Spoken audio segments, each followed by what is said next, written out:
वर्णानामर्थसंघानां रसानां छन्दसामपि मङ्गलानां च कर्तारौ वन्दे वाणी विनायकौ भवानी शंकरौ वन्दे श्रद्धा विश्वासरूपिणौ याभ्यां विना न पश्यन्ति सिद्धाः स्वान्तस्थमीश्वरम् वन्दे बोधमयं नित्यं गुरुं शङ्कररूपिणं यमाश्रितो हि वक्रोऽपि चन्द्रः सर्वत्र वन्द्यते सीतारामगुणग्राम पुण्यारण्यविहारिणौ वन्दे विशुद्धविज्ञानौ कवीश्वर कपीश्वरौ उद्भवस्थितिसंहारकारिणीं क्लेशहारिणीं सर्वश्रेयस्करीं सीतां नतोऽहं रामवल्लभाम् यन्मायावशवर्ति विश्वमखिलं ब्रह्मादिदेवासुरा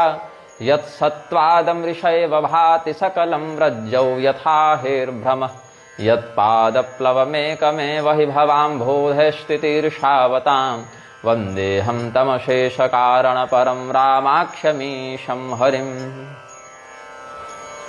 जिहि सुखलागि पुरारि अशुभवेशकृत शिव सुखद अवधपुरी नर नारी तेहि सुखमहु संतत मगन सोई सुख लवलेश जिन्ह बारक सपने हु लहेवु ते नहि गनहि खगेश ब्रह्म सुख ही सज्जन सुमति।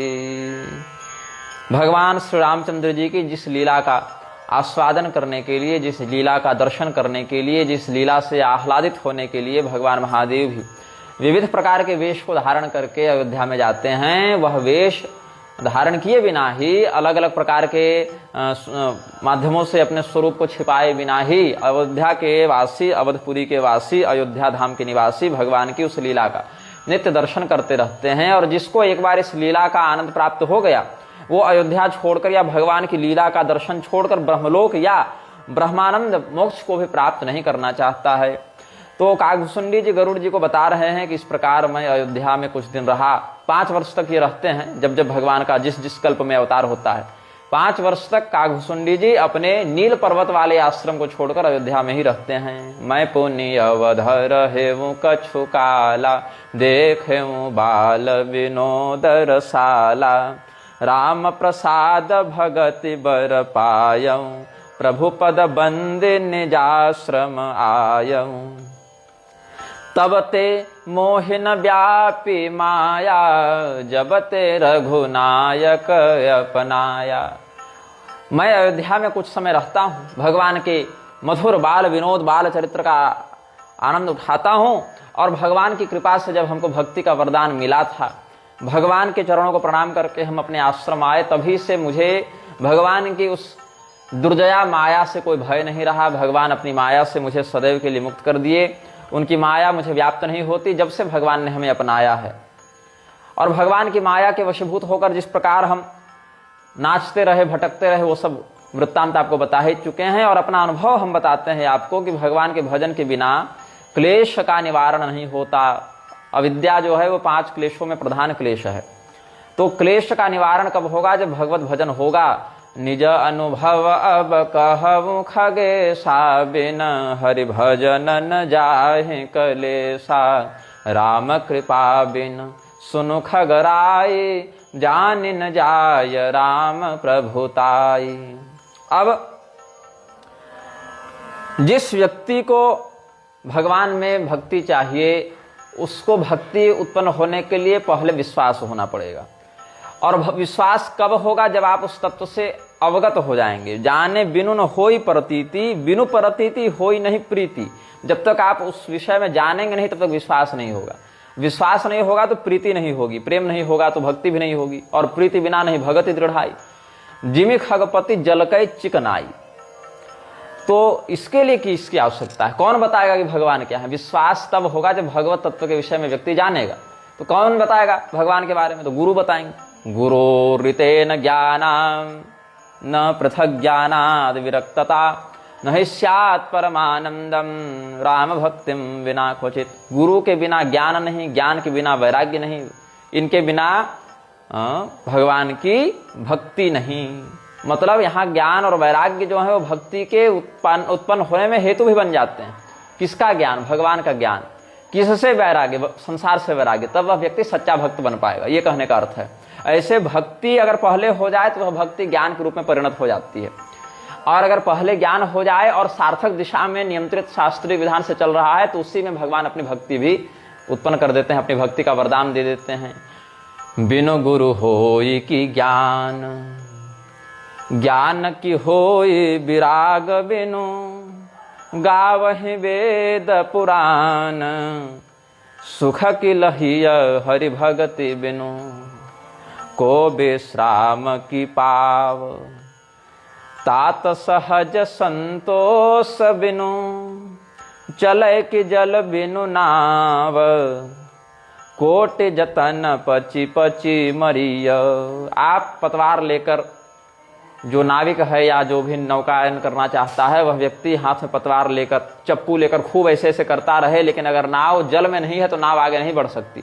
भूमि में स्थित नाव को आगे नहीं बढ़ाया जा सकता, चाहे आप कितना भी चप्पू चलावें। वैसे ही संतोष के बिना चित्त की शांति नहीं हो सकती, और चित्त की शांति के बिना व्यक्ति सुखी नहीं हो सकता। तो बिनु संतोष न काम न साही, काम अछत सुख सपने नाही। जब तक व्यक्ति में संतोष नहीं है तब तक उसकी कामनाएं समाप्त नहीं हो सकती। एक पूरी होगी, दूसरी आएगी, दूसरी होगी, तीसरी आएगी। तो ऐसी स्थिति में कभी भी वो व्यक्ति सुखी नहीं रह सकता। जैसे हवा में पेड़ नहीं उगते, पेड़ को उगने के लिए धरती चाहिए, वैसे संतोष के बिना सुख शांति की प्राप्ति नहीं हो सकती है। श्रद्धा के बिना धर्म का आचरण नहीं किया जा सकता है। कैसे? श्रद्धा बिना धर्म नहीं होई, बिनु महि गंध की पावई कोई। पूछें गंध किसमें है? कुछ बोलेंगे सुगंध की दुर्गंध, तो अलग अलग तत्वों में सुगंध या दुर्गंध की प्राप्ति होती है। नाली में दुर्गंध है, फूल में सुगंध है, लेकिन ये सभी गंधवान तत्व स्वतंत्र रूप से गंधयुक्त नहीं होते हैं। गंध वास्तव में कहाँ है? बोले गंध पृथ्वी में है। गंध किसका गुण है? किसका तानमात्रिक गुण है? गंध पृथ्वी तत्व का तानमात्रिक गुण है गंध। इसलिए पृथ्वी ही गंधवती है। अपितु गंधवती होने गंधवान या गंधवती लक्षण से ही हम समझते हैं कि यह तत्व पृथ्वी तत्व है। जल में कोई गंध नहीं, वायु में, आकाश में, अग्नि में कोई गंध नहीं। गंधवती होना ही पृथ्वी के पार्थिवत्व में हेतु है। इसीलिए गंध बिनु महि गंध की पावई कोई, गंधवती पृथ्वी थी।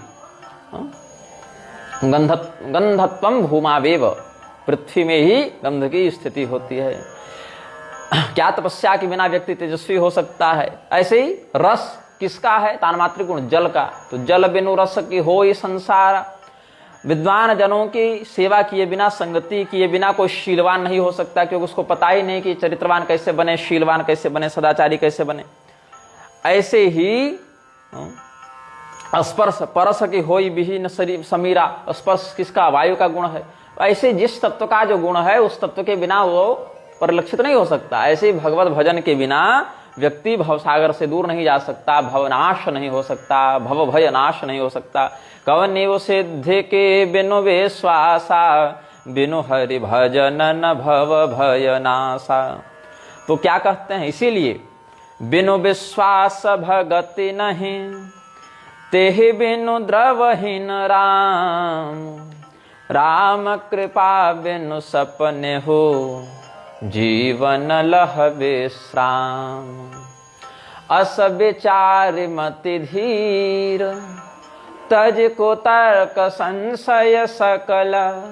भजहु राम रघुबीर, करुणा कर सुंदर सुखद। विश्वास के बिना भक्ति उत्पन्न नहीं होती, भक्ति के बिना राम जी की कृपा नहीं होती, और राम जी की कृपा के बिना, राम कृपा बिनु सपने हो, जीवन लह विश्राम, उसको शांति नहीं मिलती है। इसीलिए हे बुद्धिमान गरुड़ जी, आप मन में कोई कुतर्क न रखें, कोई संदेह न रखें, केवल भगवत भजन को ही अपना सर्वस्व मानकर उसी पर आश्रित हो जावें। तो अपनी बुद्धि के अनुसार जो हमने अनुभव किया सो कह दिया। इसमें न कुछ हमने छिपाया आपसे, न कुछ बहुत बढ़ा चढ़ाकर कहा। कहे न कछु करी जुगुति विसेखी, यह सब मैं निज नयन नहीं देखी। ये नहीं कि आपके सामने प्रभाव जमाने के लिए बहुत हम बढ़ा चढ़ा के बोल दिए या कोई बात छिपा गए। आप हमारे अपने हैं, सुहृद हैं, भगवत भक्त हैं, भगवान के वाहन हैं, राजा ही है हमारे। तो इसीलिए आपसे कुछ छिपाने लायक हमारे पास है नहीं। तो हमने यथार्थ का वाचन आपके सामने किया है। ऐसे भगवान की जो लीला है, कथा है, महिमा नाम रूप गुण गाथा, सकल अमित अनंत रघुनाथा। और जब शेष नाग, शिव जी और साक्षात वेद भगवान भी ये दावा नहीं कर सकते कि हम संपूर्णता से भगवान के चरित्र का वर्णन कर दें, तो हम कहां से कर दें वर्णन भाई। इसीलिए तात कबहु को था पाव की था, भगवान की जो महिमा अनंत अगाध है उसका कोई अंत नहीं प्राप्त कर सकता। जैसे आकाश है, अब आकाश में तो आप भी उड़ रहे हैं गरुड़ जी, और मच्छर भी उड़ रहा है, तो बताइए मच्छर जिस आकाश में उड़ता है क्या वो छोटा है, और आप जिस आकाश में उड़ते हैं वो बड़ा है? और क्या आप आकाश का अंत प्राप्त कर सकते हैं? तुम्हें आदि खग मसक प्रजमता, नभ उड़ा ही नहीं पावहि यमता। तो वैसे भगवान की माया है, भगवान का महात्म्य है। भगवान करोड़ों करोड़ों के समान है, मतलब करोड़ यहां अनंत का वाचक है, करोड़ यहां अनंत का, शतकोटि, करोड़, अरब, ये सब अनंत वाचक हैं। करोड़ों करोड़ दुर्गा के समान शत्रुनाश करते हैं, करोड़ों करोड़ों कामदेव के समान सुंदर हैं, करोड़ों करोड़ शिव जी के समान ज्ञान से युक्त हैं, करोड़ों करोड़ हिमालय के समान धैर्य से युक्त हैं, करोड़ों करोड़ों सूर्य के समान प्रकाशवान हैं, करोड़ों करोड़ों इंद्र के समान ऐश्वर्यशाली हैं, मतलब शक्र कोटि शत सरिस विलासा, नभ शत कोटि अमित अवकाशा, करोड़ों करोड़ पाताल के समान गहरे हैं, करोड़ों करोड़ यमराज के समान संहारक हैं, कोटि सूर्य प्रतीकासम विश्व तेजो निराकुलम, चंद्रावयव लक्ष्म्याढ्यम चंद्रकोटि समप्रभम, ज्वालावली सहस्राढ्यम काला नल शतोपम, दंष्ट्रा कराल दुर्धर्षम जटा मंडल मंडितम। ऐसे भी जो पहला अध्याय है वाल्मीकि रामायण का, विष्णुना सदृशो वीर्ये सोमवत् प्रिय दर्शन, कालाग्नि सदृशः क्रोधे क्षमया पृथ्वी स्म, धनदेन समस्त्यागे सत्ये धर्म इवापर, तमेवं गुण संपन्नम रामम सत्य पराक्रमम। तो भगवान की जो यह प्रशंसा की जा रही है, शिव जी को नीचा दिखाने या दुर्गा जी को नीचा दिखाने या सूर्यदेव को नीचा दिखाने के लिए नहीं है। लोग इन चौपाइयों का प्रयोग करके कह सकते हैं कि ये सब देवता छोटे हैं, ऐसा नहीं है। भगवान ही समस्त देवताओं के रूप में अपने आप को अभिव्यक्त करके दुर्गा जी के रूप में संहार करते हैं, सूर्यदेव के रूप में प्रकाश देते हैं, इंद्र के रूप में देवताओं का राज्य संचालन करते हैं, भगवान ही हैं। लेकिन यहाँ भगवान के अनंतत्व का वर्णन करना यहाँ ग्रंथकार का लक्ष्य है। हम लोग जो हैं सनातन धर्म में जब अलग अलग ग्रंथों के विषय को देखते हैं तो एक बहुत सतर्कता का पालन करना चाहिए लोगों को।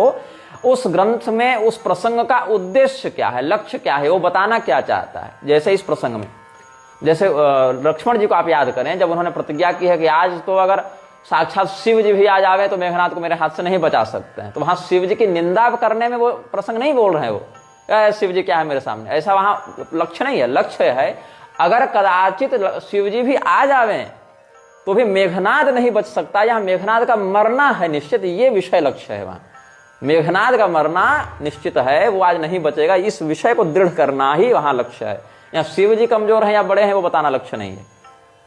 ऐसे ही यहाँ पर किसी देवता को हीन दिखाना लक्ष्य नहीं है, यहाँ ये दिखाना कि श्री रामचंद्र जी का अनंतत्व कैसा है। और प्रत्येक ग्रंथ में प्रत्येक देवता के महात्म्य की यही शास्त्रीय शैली है। आप शिव पुराण देखें तो शिव जी के विषय में भी यही शब्दावली मिलेगी, देवी भागवत में देवी जी के लिए भी यही शब्दावली मिलेगी, मुद्गल पुराण में गणेश जी के लिए भी यही शब्दावली मिलेगी।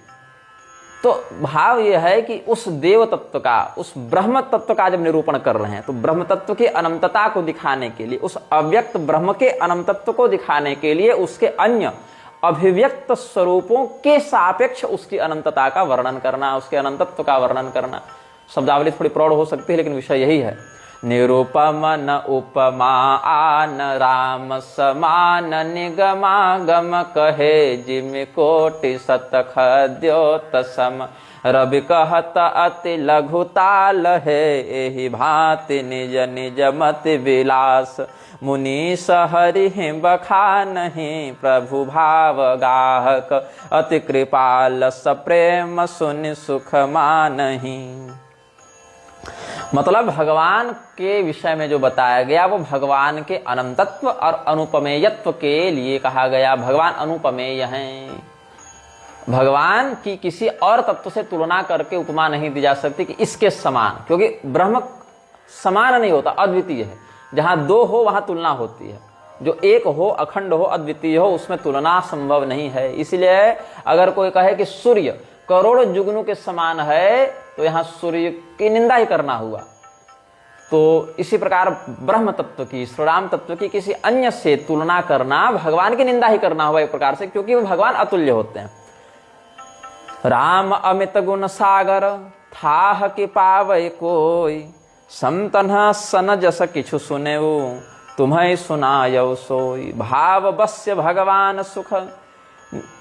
अच्छा सोरठा है, तो दोहा पहले था ना, उसी तर्ज पर पढ़ गया मैं। भाव बस्य भगवान सुख निधान करुणा भवन तज ममता मद मान भजिय सदा सीता रवन।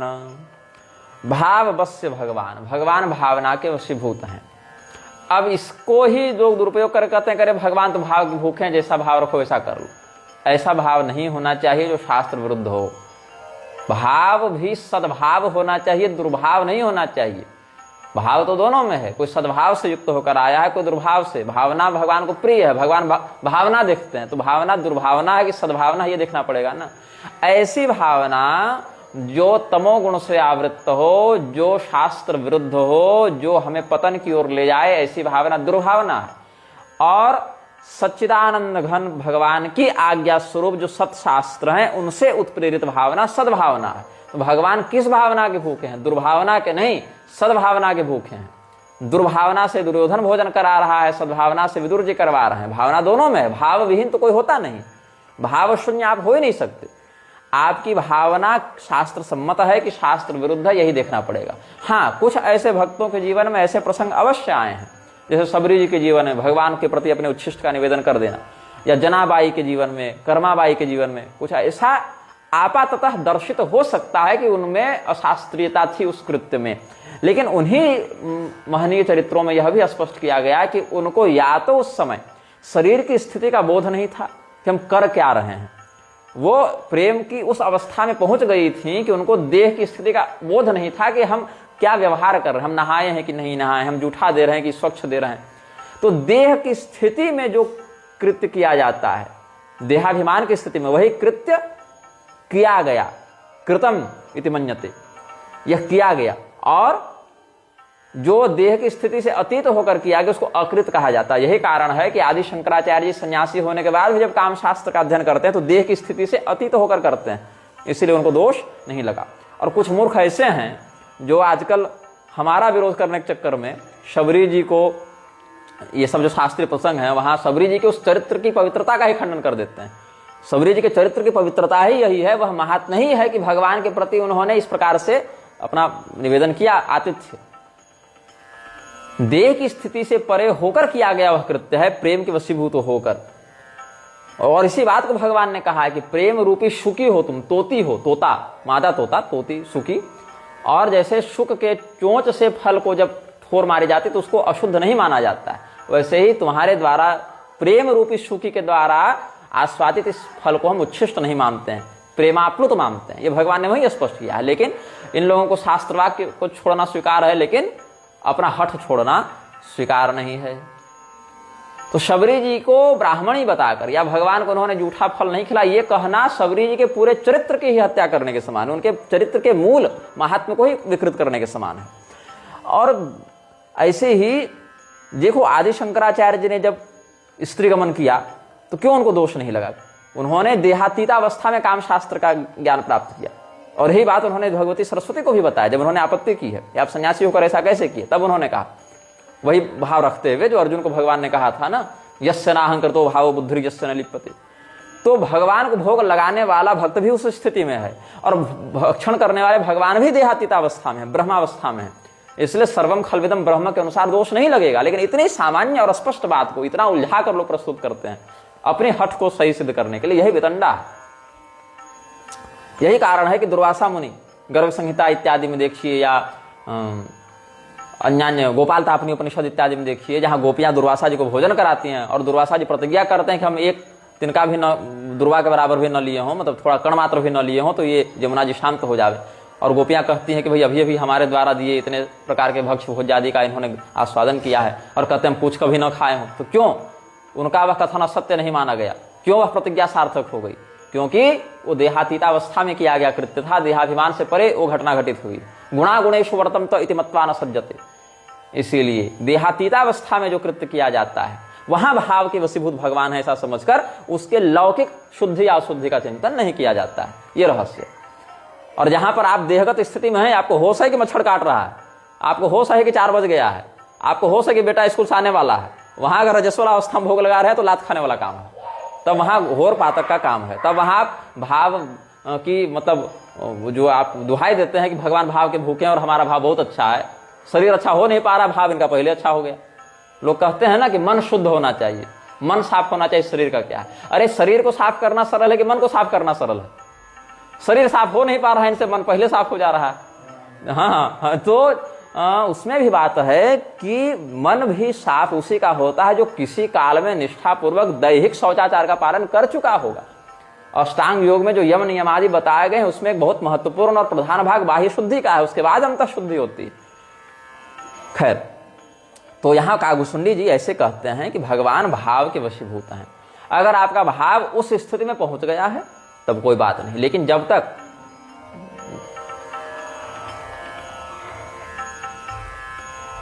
निश्चय दार्ढ्या दुर्ध्वम शास्त्र रक्षणम, ये वचन है भक्ति सूत्रादि में कहते हैं। जब तक ब्रह्म निश्चय की दृढ़ता नहीं हो तब तक शास्त्र के अनुसार ही चलना पड़ेगा आपको। हाँ, वो आप में दृढ़ता हो गई तब आप प्रहलाद जी हो गए। फिर आपको हाथी के नीचे रख दिया जाए, चाहे पहाड़ से फेंक दिया जाए, कोई दिक्कत नहीं है। आप फिर ये हो गए, मोरध्वज राजा हो गए, जिनको बीच से चीर दिया जाए तो भी उनको कोई, उनका बेटा को मतलब चिरवा रहे थे ना भगवान, वो परीक्षा लिए हैं, जैमिनी महाभारत में है, तो उनको कोई दिक्कत नहीं है। क्यों? क्योंकि वो उस स्थिति में पहुंच चुके हैं कि दैहिक संपन्नता या विपन्नता से उनको प्रभाव नहीं पड़ता है। तो सुनि भुसुंडी के बचन सुहाये, हर्षित खगपति पंख फुलाए। गरुड़ जी पक्षी रूप में है, कागभूषुंडी पक्षी रूप में है। पक्षी बहुत हर्षित हो जाता है, पंख ऐसे फैला के और अपना हर्ष व्यक्त करता है। तो कागभूषुंडी जी के ऐसे वचनों को सुनकर गरुड़ जी बहुत बढ़िया से पंख फुला दिए, उनके नेत्रों में जल भर आया और भगवान के प्रताप को हृदय में धारण करके उन्होंने बहुत पश्चाताप किया कि बताओ, मैं भगवान के नित्य वैकुंठवास में रहता हूं, मतलब पार्षद हूं मैं, और वो भी बाहर का नहीं, बिल्कुल अंतरंग पार्षद। भगवान को कहीं जाना होता है तो हमसे ही सेवा लेते हैं, हमारे ऊपर बैठ कर जाते हैं, मैं उनका वाहन हूं। और मैं उन अनादि अजन्मा परमात्मा को मनुष्य मानकर मैं सोच रहा था कैसे भगवान है जो नागपाश से बंध गए कि हमको आना पड़ा भगवान की रक्षा करने के लिए। फिर कागभूषुंडी जी को प्रणाम करते हैं गरुड़ जी। यद्यपि योनि की दृष्टि से गरुड़ कौवा से ऊपर है, या पद की दृष्टि से देखें तो वो भगवान के पार्षद हैं, ऐसे किसी पद पर कागभूषुंडी जी नहीं है, लेकिन वो ब्रह्म तत्व के वेत्ता हैं, ब्रह्म विशारद हैं, ब्रह्मविद हैं, और अभी तो विशेष करके गुरु हैं। इसीलिए जैसे बड़े चक्रवर्ती भी हों और उनके सामने ऐश्वर्य की दृष्टि से हीन कुलगुरु आचार्य भी आ जावे तो राजा उतर कर उनको प्रणाम करता है, ऐसे ही जो गुरु भगवान का तत्व बता दे उस गुरु और उस भगवान में भेद नहीं देखना चाहिए। भगवान श्री रामचंद्र जी में और श्री रामचंद्र जी के रहस्य को बताने वाले वाल्मीकि जी में भेद नहीं देखना चाहिए, और तद्वत हम गोस्वामी जी और भगवान में भी भेद नहीं देखते हैं। मतलब राम तत्व में इतने डूब चुके हैं गोस्वामी जी, जो इस रहस्य को इस मंत्र स्वरूप में प्रस्तुत कर रहे हैं कि भगवान के इस निर्मल कथानक को बिना कोई ताम झाम किए, बिना कोई उसमें विकृति उत्पन्न किए या बिना अतिशयोक्ति रखे गोस्वामी जी ने यथार्थ जो लिख दिया, वो भगवान के भक्ति में इतने डूब गए कि ज्ञानित आत्म में मतम श्रीराम तत्व को जानकर भगवद रूप हो गए गोस्वामी जी या वाल्मीकि जी या वशिष्ठ जी या विश्वामित्र जी या वेदव्यास जी। इसीलिए आचार्य माम विजानीयात, भगवान क्या कहते हैं, आचार्य को मेरा स्वरूप जानना चाहिए। अब आचार्य अगर प्रदीप मिश्रा जैसा टोटकाचार्य हो जावे तो अमित शाह को बता देगा कि शिव जी का अवतार है, तो वो अलग बात है, लेकिन आचार्य माम विजानीयात। अब आचार्यवान पुरुषो वेदिति श्रुते भगवत तत्व रूप ज्ञानमपि गुरु प्रसादादेव भवति। मातृका विलास इत्यादि का वचन यहाँ टीकाकार उद्धृत करते हैं कि आचार्यवान पुरुषो वेद, ये सब जो श्रुतियां हैं, या आचार्य माम विजानीयात, ये सब जो भगवान कहते हैं भागवत में, भगवत तत्व का स्वरूप निरूपण करने वाला ज्ञान भी गुरु के प्रसाद से, गुरु की कृपा से होता है। इसीलिए गुरु को भी भगवद रूप इस अंश में जानना चाहिए। औपाधिक साम्य है यहाँ पर। तो अपने गुरु स्वरूप कागभूषुंडी जी को प्रणाम करते हैं और वैसे ही उनको देखते हैं जब मानो वो साक्षात श्री रामचंद्र जी को ही देख रहे हैं। उनके रूप में भगवान ही आकर इस मोह का निवारण करते हैं। पुण्य पुण्य काग चरण सिरुनावा, जानि राम सम प्रेम बढ़ावा, गुरु बिन भव निधि तरई न कोई, जौ बिरंचि शंकर सम होई। गरुड़ जी कह रहे हैं, ये गरुड़ जी का भाव है। संशय सर्पग्रसे वो मोहिताता, दुखद लहरि कुतर्क बहुब्राता, तव स्वरूप गारुड़ि रघुनायक, मोहि जियावउ जन सुखदायक। अच्छा, गोस्वामी जी की शैली में और आनंद आता है। लोग उपमा कालिदासस्य पढ़ पढ़कर माथा पीटते रहते हैं। मैं कालिदास जी का पूरा सम्मान करता हूँ, बहुत श्रेष्ठ विद्वान और भगवत तत्व वेत्ता भी रहे कालिदास जी। मैं ये नहीं कहता कि केवल कवि थे, शास्त्रज्ञ भी थे। तभी तो रघुवंशम जैसे, कुमार संभवम जैसे धर्म ग्रंथों की रचना की उन्होंने। धर्म ग्रंथ के भगवान का चरित्र है तो भगवत चरित्र धर्म ग्रंथ के ही समान है। हालांकि चूंकि उन्होंने यश, राज्याश्रय इत्यादि के भी एक सकाम भाव से लिखा, इसलिए धर्मशास्त्रीय प्रामाणिक बुद्धि से श्रद्धेय नहीं मानते हैं बहुत से लोग, जिसमें मैं भी कई बार आ जाता हूं। जैसे रामचरितमानस के ऊपर जिस प्रकार की धर्मगत श्रद्धा होती है, वैसे कालिदास जी के या भवभूति जी के काव्य में नहीं हो पाती है, क्योंकि कहीं न कहीं उनको राजा के माध्यम से कुछ पुरस्कार मिले या विद्वानों में मेरा नाम हो, इस प्रकार की कहीं न कहीं इच्छा थी। गोस्वामी जी वो नहीं थी। वो किसी राजा के यहाँ जाकर कभी नहीं सुनाने गए कि देखो हम बहुत सुंदर कविता लिखे, हमको पुरस्कार दो। लेकिन ये सब राज्याश्रित कवि रहे, तो एक प्रकार का दोष ये काव्य की दृष्टि से लगा। लेकिन रामचरितमानस को हम उतना ही सम्मान के साथ देखते हैं जैसा वाल्मीकि जी के रामायण को देखते हैं, क्योंकि वाल्मीकि जी भी कोई राजाश्रित भाव से नहीं लिखे थे उसको। तो गोस्वामी जी की उपमा जब आप देखेंगे, गरुड़ जी कहते हैं कि मुझे सर्प ने डस लिया, जबकि गरुड़ जी का नाम स्मरण करके सर्प के विष का निवारण करते हैं गारुड़ी मंत्र विशेषज्ञ लोग। और गरुड़ जी खुद क्या कहते हैं कि संशय सर्पग्रसे मोहिता। कितना सुंदर साहित्य आप रस देखें। दुखद लहरि कुतर्क बहुब्राता, और तव स्वरूप गारुड़ी रघुनायक, मोहि जियावउ जन सुखदायक। भगवान ने मुझे उस सर्प, मोह रूपी सर्प से बचा लिया, उसके जहर से मरने नहीं दिया। कैसे? आप जैसे गारुड़ी विद्या के जानकार से, सर्प का जहर उतारने में समर्थ आप जैसे गारुड़ी मंत्र विशेषज्ञ से मुझे बचा लिया भगवान ने। और ये भगवान का दिव्य रहस्य हमको ज्ञात हुआ।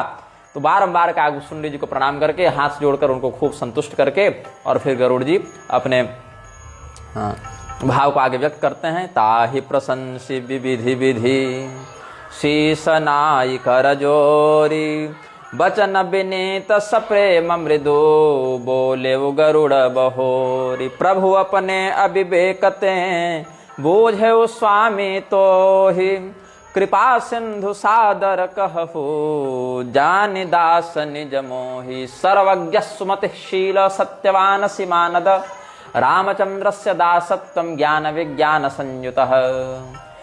दासस्त्वम, आप सर्वज्ञ हैं, क्योंकि भगवान के बारे में जान गए और भगवान का अतिरिक्त कुछ है नहीं, तो इसीलिए आप सर्वज्ञ हैं। सुमति हैं, आपकी बुद्धि बहुत अच्छी है। तमपारा, आप अविद्या अंधकार माया तमोगुण से परे हैं। आप कृपा निधान हैं। मैं अविवेकी आपको अपना स्वामी या मार्गदर्शक मानकर यह बात पूछता हूँ, आप मुझे अपना सेवक जानकर बताइए। आप उत्तम बुद्धि से युक्त, ज्ञान भक्ति वैराग्य से युक्त हैं, भगवान के परम प्रिय हैं, तो इसीलिए आप बताइए कि आखिर आप कौवा कैसे बन गए।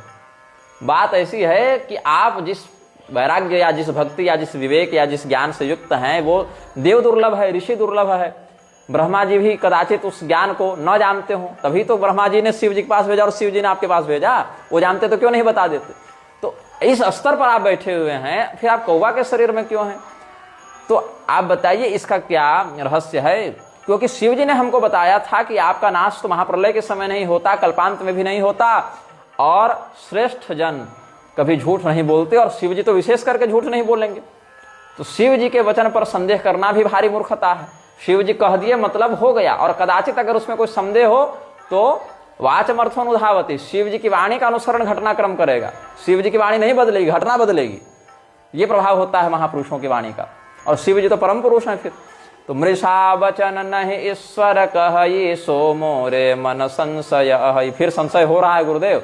बस अब भगवान वाला विषय में तो नहीं है, अब थोड़ा आप अपने विषय में बता दीजिए हमको। काल किसी के वश में नहीं है, सब काल के वश में है। कालः सृजति भूतानि, कालः संहरते प्रजाः, सर्वे कालस्य वशगा, न कालः कस्यचिद वशे।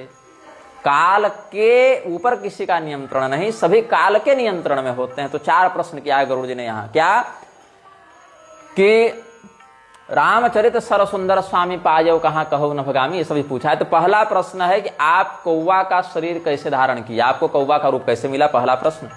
दूसरा, आपको ये राम तत्व कहाँ से मिला, जो रामचरित जो रहस्य है, ये सुंदर सरोवर जो है, रामचरित रूपी सरोवर, जहां स्नान करके सब अज्ञान धुल जाते हैं, व्यक्ति के मोह नष्ट हो जाता है, मल समाप्त हो जाता है, ये आपको कहां से मिला। तीसरा, आप पर काल का वश क्यों नहीं चलता। और चौथा कि हम आपके आश्रम में आते ही कैसे संशय से रहित हो गए। गरुड़ जी का आगमन जहां वर्णन किए हैं गोस्वामी जी, वहां कहते हैं कि गरुड़ जी कागभुसुंडी जी से ज्ञान लेने के बाद मोह निवृत्त नहीं हुए, कागभुसुंडी जी के आश्रम में घुसते ही उनका संशय चला गया, उनका मोह चला गया, उनका जो अवसाद था वो चला गया। वो तो आकर कथा सुनकर और अधिक भक्ति से युक्त हो गए, मोह से दूर तो उसी समय हो गए थे। तो इसीलिए 4 प्रश्न उन्होंने किए हैं। तो आप ज्ञान के बल से हैं, मतलब काल के प्रभाव से अतीत की योग बल है, क्या है। तो अब कागभुसुंडी जी पंख फुला दिए इनकी बात सुनकर। गरुड़ गिरा सुनि हर से वो कागा, बोले उमा सहित अनुरागा। तो हे पार्वती, शिव जी ये कथानक बता रहे हैं, हे पार्वती, गरुड़ जी के ऐसा प्रश्न करने पर बड़ी हर्ष वृत्ति के साथ, हर्षोत्फुल्ल होकर कागभुसुंडी जी ने गरुड़ जी को सराहा, कहा आपका प्रश्न बड़ा सुंदर है, आप मुझे बड़े अच्छे लगते हैं। धन्य धन्य तब मति उरगारे, प्रश्न तुम्हार मोहि अति प्यारी। अब आपको मैं आपके प्रश्न का उत्तर देता हूं। बात ऐसी है कि जो भी जप कीजिएगा, जो भी तपस्या कीजिएगा, जो भी यज्ञ व्रत दान इत्यादि कीजिएगा, वैराग्य है या जो भी है, ये सभी चीजों की सार्थकता कब है, जब भगवान में प्रेम हो। मानुषम जन्म संप्राप्य रामम न भजते ह्यः, वंचितः कर्मणा पाप इति जाने ही बुद्धिमन। जितने भी प्रकार के कृत्य हैं, जितने भी प्रकार के सत्कर्म हैं, वो कब सफल होंगे, जब भगवान के चरणों में प्रेम हो जाएगा। यदि सब कुछ आप कर रहे हैं, बहुत से व्रत कर रहे हैं, बहुत से जप कर रहे हैं, बहुत से दान कर रहे हैं, और भगवान के चरणों में प्रेम उत्पन्न नहीं हो पा रहा है, तो समझना चाहिए कि उस कृत्य में कुछ कमी है या वो कृत्य पूरा सार्थक नहीं हो पा रहा है। तो मैं इस कौवे के शरीर में रहकर ही भगवान की भक्ति पाया हूं, इसलिए इस पर मुझे थोड़ा अधिक प्रेम लगता है। ऐसे तो हर देहधारी अपने देह से प्रेम करता है, लेकिन मुझे अपने इस देह से प्रेम आसक्ति के कारण नहीं है। ये मेरे लिए एक मतलब स्मृति है, एक स्मारक है हमारे लिए कि शरीर तो हम कई बार बदले होंगे, शरीर तो हम हजारों हजार जन्म में, हजारों हजार योनियों में गए होंगे, और मैं चाहूं तो देवता के रूप में भी रह सकता हूं, क्योंकि इच्छा अनुसार रूप धारण करता हूं। तो देवता के रूप में रह लूं, मनुष्य के रूप में रह लूं, या जिस भी रूप में, लेकिन इस रूप में मैं क्यों रहता हूं, क्योंकि यही वो शरीर है जिसमें भगवान ने मुझे भक्ति का वरदान दिया था। जब कौवा के रूप में खेलते थे ना, तब मैं चाहूं तो ये शरीर बदल दूं। यदि कोई कहे कि कौवा तो अधम शरीर है, तो भैया बदल दूं, हाथी बन जाऊं, गौ बन जाऊं, अश्व, हाथी, घोड़ा, गाय, ये सब पवित्र शरीर माने गए। पशुओं में भी एक अगर तारतम्य देखें तो कौवा की अपेक्षा अन्य जीवों में, या कुत्ता की अपेक्षा गौ या अश्व या हाथी का शरीर पवित्र माना गया है। उस रूप, अगर पशु या पक्षी के ही रूप में रहना है तो उस रूप को भी धारण कर सकते हैं, जिसकी शास्त्रीय पवित्रता मान्य है, या देवता के रूप में रहूं। लेकिन मैं इस रूप में क्यों रहता हूं, क्योंकि यही वह स्वरूप है, यही वह शरीर है जहां भगवान ने मुझे श्री राम भक्ति का वरदान दिया था। इसीलिए जहां स्वार्थ सिद्ध होता है वहां सब प्रेम करते हैं। तो मान लीजिए मेरा स्वार्थ है, पाट कीट ते होय तेहि ते पाटंबर रुचिर, कृमि पालय सब कोई परम अपावन प्राण सम। रेशम का कीड़ा पवित्र होता है, मतलब कीड़ा है, कीड़ा क्या पवित्र होगा, कीड़ा कीड़ा अपवित्र ही है, बहुत पराक्रमी भी नहीं है कि आपकी सुरक्षा करेगा, उसके दूध दही घी भी नहीं निकलेंगे कि यज्ञ में काम आवे, लेकिन फिर भी उसको लोग क्यों पालते हैं, बड़ा प्रेम से, बहुत जतन से क्यों पालते हैं, क्योंकि उससे रेशम निकलता है। मुझे बचपन की एक बात याद आ गई, मैं अपने विद्यालय की ओर से गया हुआ था, एक रेशम उत्पादक संस्थान है रांची में ही, तो वो सब विद्यार्थी लोग को ले जा रहे थे कि देखो भाई कैसे रेशम बनता है, क्या होता है। मैं बच्चा था, 5-6 कक्षा में पढ़ता हूँगा, तो मैं गया, वो पूरा बगान लगा हुआ था, वहाँ रेशम के कीड़े पाले जा रहे थे, और बच्चा था और बड़ा सुंदर दिखे वो कीड़ा, शायद देखे कि नहीं देखे, बड़ा सुंदर दिखता, मतलब चमकीला दिखता, मोटा मोटा इतना बड़ा। तो मैंने एक कीड़े को छू लिया, बाल सुलभ कुतूहल था, और मुझे डांट पड़ गई वहाँ के सुरक्षा कर्मी से, कहे उसको मत छू। मैंने सोचा भाई क्यों छू, क्योंकि उसकी कीमत मुझसे अधिक है, वो मानते हैं, क्योंकि उसका संरक्षण किया जा रहा है। तो मतलब एक लौकिक दृष्टिकोण से देखें तो उस पर क्यों इतना प्रेम किया जा रहा है, क्योंकि उससे कुछ प्राप्ति हो रही है जो अन्यत्र दुर्लभ है। बाकी जगह से तो रेशम निकलेगा नहीं, वो तो उसी कीड़े के माध्यम से प्राप्त होगा ना, इसीलिए उसका महत्व उस समय मुझसे अधिक हो गया, क्योंकि वहां उसकी प्रासंगिकता, वहां से कुछ मिलने वाला है। तो वही मुझे याद आ गया, ये गोस्वामी जी ने जो कहा कि पाट कीटते होई तेहि ते पाट अंबर रुचि, कीड़ा से रेशम, रेशम से कपड़ा, इसीलिए कृमिपाल सब कोई परम अपावन प्राण सम।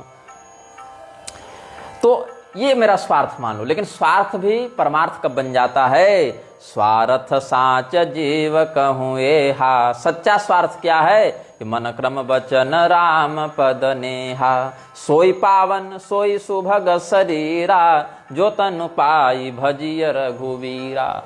तदेव सत्यम तदुहैव मंगलम, तदेव पुण्यम भगवद्गुणोदयम, तदेव रम्यम रुचिरम नवम नवम, तदेव सस्वन्मनसो महोत्सवम। भागवत में भी है ना, नैष्कर्म्यप्युत भाव वर्जितम न शोभते ज्ञानमलम निरंजनम। माया से रहित ज्ञान जो नैष्कर्म संसिद्धि करा दे, लेकिन वह भी भगवत भक्ति से रहित हो जावे तो उसकी शोभा नहीं होती है। वही शरीर पवित्र है गरुड़ जी, जिससे भगवान का भजन हो जावे। ये मत कहो कि मनुष्य ज्यादा अच्छा और कुत्ता ज्यादा खराब। अगर कुत्ता 1 घंटा बैठकर भजन सुन ले रहा है भगवान का, और मनुष्य जो है सो दारू पी के सोया हुआ है, तो कुत्ता ज्यादा बढ़िया है। कि कुत्ता होकर भी कम से कम बैठकर भजन सुन रहा है, कहीं अगर सत्संग हो रहा हो। अब महात्मा जी के मंचे पर बैठकर नहीं, अपनी जगह पर धुंधकारी प्रेत होकर सुनकर उद्धार कर ही लिया, हम लोग सब फंसे ही हुए हैं। तो धुंधकारी तो बढ़िया माना जाएगा नहीं इस स्थिति में। तो वह अधम शरीर भी उत्तम माना जाता है यदि वह भगवत भजन में लग रहा हो। वही पवित्र है और वही अच्छा है जो भगवान का भजन करवा दे। और अगर कोई ब्रह्मा के समान भी दिव्य निर्मल देह से युक्त हो जाए और भगवत भक्ति से विमुख हो जावे, तो विद्वान जन, बुद्धिमान जन उसको प्रशंसनीय नहीं मानते हैं। अब ऐसी बात है कि मेरी मृत्यु मेरी इच्छा पर है। तजौ न तनु निज इच्छा मरना, तनु बिना वेद भजन नहीं बरना। मेरा जो मरना है अपनी इच्छा पर। हम चाहते आज इस शरीर को छोड़ दें, लेकिन शरीर को क्यों नहीं छोड़ता हूं? क्योंकि मुझे भजन करना है, और भजन बिना शरीर के होगा नहीं, बिना शरीर के भजन होगा नहीं। तो किसी न किसी शरीर में हमको रहना ही पड़ेगा। ये ना सही, लेकिन कोई ना कोई शरीर, और वो शरीर भी एक बांध कर ही तो रखेगा। तो जब बंधे ही रहना है तो यही शरीर में क्या बुराई है? भजन तो ये करवा ही रहा है। ऊपर से इसी शरीर में हमको भगवान ने भक्ति का वरदान भी दिया है, तो हमको अब यहीं रहना है। क्योंकि यहां से निकल भी जाएंगे तो ब्रह्मा ही सही, लेकिन वो भी तो एक शरीर होगा, किसी न किसी स्थिति में वो भी तो बांध कर ही रखेगा। एक देह के अनुसार ही हम देही कहलाएंगे। इसीलिए पहले हम भी बहुत मोहित रहते थे, भगवान का भजन नहीं करते थे, एकदम मस्ती में, मतलब मोह मस्ती में, मतलब होता है ना एक, जिसको क्या कहते हैं, संसार की दीवानगी में फंसे रहते थे। अपना कहाँ जा रहा है शरीर, कहाँ जा रहा है जीवन, पता ही नहीं चल रहा है। एकदम महांधकार में नशे में चल रहा है व्यक्ति। जैसे अजामिल का जीवन एक समय चला, जैसे धुंधकारी का एक समय चला। क्या करता है, क्या खाता है, क्या सोता है, क्या पहनता है, पता ही नहीं चलता। और अलग अलग जन्मों में अलग अलग कर्म किए, जिसमें बहुत कुछ अच्छे भी थे, बहुत बुरे भी थे। कभी यज्ञ भी कर देते थे जिस शरीर में जैसा गए, कभी भोग विलास करने लगे। जिस शरीर में जहां जाते थे उसके अनुसार से प्रवृत्ति हो जाती थी, वैसे काम करने लगे। और सब जन्म देख लिए करके, सारा कर्म कर लिए, लेकिन सुख कहीं नहीं मिला। और शिव जी की कृपा से हमको सब जन्म की याद है कि कहाँ गए थे और क्या किए थे। शिव जी की कृपा से हम अखंड जाति स्मर हैं। कागभूषुंडी जी, हम नहीं, ये कागभूषुंडी जी कह रहे हैं। तो सुधे मोहे नाथ जन्म बहु केरी, शिव प्रसाद मन मोहन घेरी। और यहाँ कहते हैं शिव प्रसाद मति मोहन घेरी। ये प्राचीन प्रति है और ये गीता प्रेस की प्रति है। अर्थ वही है, ठीक है। हमारी बुद्धि को, हमारे मन को, हमारे मति को शिव जी की कृपा से मोह ने नहीं घेरा है। तो कथयिष्याम्यहं स्वामिन् चरितं पूर्वजन्मनः, यस्य श्रवण मात्रेण नश्यन्ते सर्व संशयाः। मैं अपना ही उदाहरण देकर आपको बताता हूँ, आप उसको सुनिएगा तो आपके भी सारे संशय दूर हो जाएंगे। देखिए, कहीं ठोकर हो या गड्ढा हो रास्ते में, कोई दूसरा व्यक्ति असावधानी वश उसमें ठोकर लग जावे, गिर जावे, तो आप उसके ठोकर को देखकर भी संभल सकते हैं। जरूरी नहीं कि आप भी ठोकर खाइएगा तभी संभलिएगा। अपनी गलती से सीखना तो चाहिए ही, कई बार दूसरे की गलती से भी सीखकर सतर्क हो जाना चाहिए। इसलिए गरुड़ जी, मेरा उदाहरण लेकर भी लोगों को शिक्षा मिल सकती है कि भाई ऐसा नहीं करना है या ऐसा करना है। तो मैं अपने पिछले जन्म की बात बताता हूं। किसी कल्प में प्रथम जन्म के चरित अब कहूँ सुनहु बिहगेश, सुने प्रभु पद रति उपजयी, जाते मिटहि कलेश। पूर्व कल्प एक प्रभु, जुग कलि जुग मल मूल, नर अरु नारी अधर्म रत, सकल निगम प्रतिकूल। किसी कल्प में, पिछले किसी कल्प में जब एक बार कलयुग आया, एक कल्प में तो 996 बार कलयुग आ जाता है ना, और युग संधि मिला दें तो वह पूरा काल और मनवंतर संधि के साथ 1000 युगों के बराबर हो जाता है। तो 71 चतुर्युगी का एक मनवंतर, 14 मनवंतर का एक एक कल्प। तो उसमें संधि काल जोड़ दें तो 1000 कल्प के बराबर हो जाता है, लेकिन 71 को 14 से गुणा करेंगे तो पूरा का पूरा 1000 नहीं आएगा, तो 994 आएगा, शायद 994 आएगा। 6 का कुछ अंतर पड़ता है, वो गणित अपना आप लोग लगा लीजिएगा, भी गणित नहीं कर पाएंगे। उच्छृंखला मदोन्मत्ता पाप कर्म रता सदा कामुका लोलुपा क्रूरा निष्ठुरा दुर्मुखा शठा। कलयुग में उच्छृंखल, अपने मनमौजी करने वाले, पाप कर्म के प्रति सहज आकर्षण, अलग अलग कामनाओं की तृप्ति के लिए अलग अलग प्रकार के उन्माद और मनमौजी का आश्रय लेना, कठोरता से व्यवहार करना, ये सब था जो कलयुग का लक्षण है, सो उसमें भी था। तो उसी कलयुग में एक समय ऐसा आया कि हमारा भी जन्म हुआ था और हम अयोध्या में जन्मे, और बहुत धनी थे, बहुत दम्भी भी थे खूब। अब कलयुग आ जाए और उसमें आपके पास पैसा हो जाए तो जान जाइए कि आप पर साक्षात जो है वो एकदम नरक का द्वार आपके लिए खुला हुआ है। जब धनहीन अवस्था में व्यक्ति अधर्म कर सकता है तो धन के बाद तो विशेष प्रभुत्वशाली हो जाएगा। तो उस स्थिति में उसके लिए अधर्म करना कितना सरल और कितना सामान्य हो जाएगा। तो अयोध्या में मैं रहता था, हालांकि अयोध्या में हम जन्मे लेकिन सद्बुद्धि नहीं थी हमारी, और शास्त्र तो कहते हैं कि जो अयोध्या में जन्मता है उसका उद्धार हो जाता है, उसकी बुद्धि निर्मल हो जाता है। तो उस समय बुद्धि निर्मल हो जाती है। अयोध्यायाम भवत जन्म कलौ शूद्र गृहे मम, ऐसा एक यहां पर लिखे हैं वाक्य। तो यहां पर छंदोभंग लग रहा है, लेकिन भाव है कि कलयुग में अयोध्या में किसी शूद्र वर्ण में मेरा जन्म हुआ था, ऐसा यहाँ के प्रसंग से कह रहे हैं। हालांकि गोस्वामी जी ने वर्ण स्पष्ट नहीं किया है, लेकिन शनक संहिता के अर्थ से सौनक होना चाहिए, शायद सनक इन्होंने लिख दिया होगा टीकाकार ने, वो टंकन दोष होगा। वो शूद्र गृह में मेरा जन्म हुआ था। मैं धन के मद में मतवाला, परम वाचाल, खूब बकवास करने वाला, कुटिल बुद्धि वाला, हृदय से बड़ा गर्वित, ये तो किसी पॉलिटिशियन के लक्षण लग रहे हैं, लेकिन चलिए ठीक है। और भगवान की राजधानी में रहता था, फिर भी भगवान या धर्म की महिमा को नहीं जानता था। अब जाकर मुझे अयोध्या का महत्व समझ में आ रहा है। अयोध्या में जन्मे थे, ठीक है पापी थे, लेकिन तीर्थ में तो थे ना, तो कहीं ना कहीं हमारा वहां से सुधार होना तीर्थ बल से प्रारंभ हो गया। तो तीर्थ का यह महात्म्य होता है कि तीर्थों में भी जो पापी देखने को मिलते हैं, तीर्थ कहीं ना कहीं किसी न किसी समय जाकर उनको तीर्थवास का बहाना लगाकर सुधारने लगता है। ठीक है, इस जन्म में न सुधरे, लेकिन उसी पुण्य से, असंज्ञेय पुण्य से ही, जिसको आपने जानबूझकर नहीं किया लेकिन हो गया आपसे, असंज्ञेय पुण्य से ही कहीं ना कहीं उसका जो उद्धार का मार्ग है वो प्रशस्त होने लगता है। तो अब जाना मैं अवध प्रभावा, निगमागम पुराण असगावा, कवने जन्म अवध बस जोई, राम परायण सो परि होई, अवध प्रभाव जान तब प्राणी, जब उर बसहि राम धनु पानी। खैर उस समय कलयुग था, तो हम इकलौते पापी तो थे नहीं, तो सभी लोग पापी ही थे। कलिमल ग्रसे धर्म सब, लुप्त भये सदग्रंथ, दंभिन निजमति कल्प करी, प्रगट किए बहुपंथ। स्नान भोजिनो नाग्नि देवता अतिथि पूजनम, देवता और अतिथि का सत्कार नहीं करेंगे, अग्नि सेवा नहीं करेंगे, बिना स्नान किए भोजन करेंगे, और अपने पितरों का श्राद्ध तर्पण आदि यथोचित विधान और काल पर नहीं करेंगे। ये सब कलयुग के सामान्य दुर्गुण हैं लोगों में।